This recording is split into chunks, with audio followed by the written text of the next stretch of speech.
bonjour, c'est vous qui êtes à l'initiative de ce débat un peu historique quand même entre Philippe Martinez et Régis Debray. Assez inattendu mais sans doute fort intéressant. Alors comment ça vous est venu cette idée folle? Parce que je suis un nostalgique du Front populaire et de tout ce qui a pu se faire dans l'histoire grâce à la rencontre de deux mouvements, le mouvement ouvrier et le mouvement intellectuel. C'est, comme je dis, le secret de fabrication et le secret de la victoire, même si elle est provisoire, du Front populaire. Mais dans les grands moments de l'histoire de France et de l'histoire de la gauche en particulier, il y a toujours eu ça.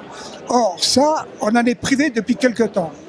Or, en printemps, il y a eu mouvement ouvrier, je ne sais pas si on peut l'appeler comme ça, un mouvement social important, qui a fait des vagues et tout.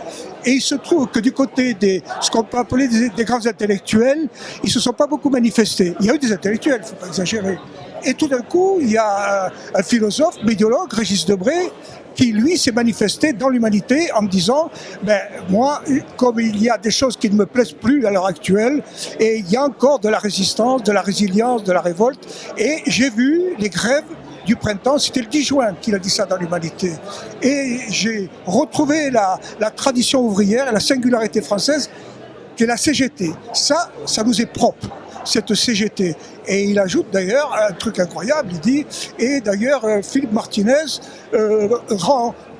fait beaucoup d'honneur, en gros, lui fait beaucoup d'honneur à la CGT, pardon, il fait beaucoup d'honneur.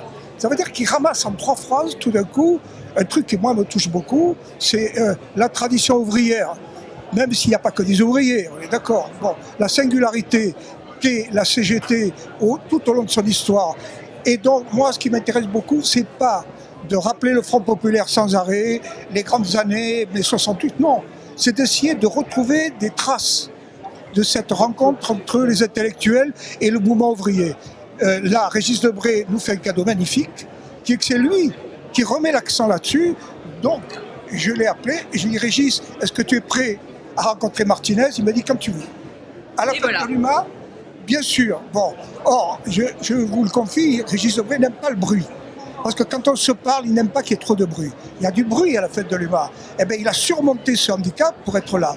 Voilà, donc il n'y a pas que moi, les Amis de l'Humanité, mais au-delà des Amis de l'Humanité, c'est la fête elle-même. Je pense qu'elle est très heureuse de cette rencontre, parce qu'il se passe dans la fête des choses très importantes avec le syndicalisme, mais que tout d'un coup, il y a un grand intellectuel qui vient à la rencontre du syndicalisme, et pas n'importe lequel. La CGT, ça, c'est une divine surprise. Voilà, je ne sais pas si je réponds à votre question, mais... Parfaitement, merci beaucoup. Merci.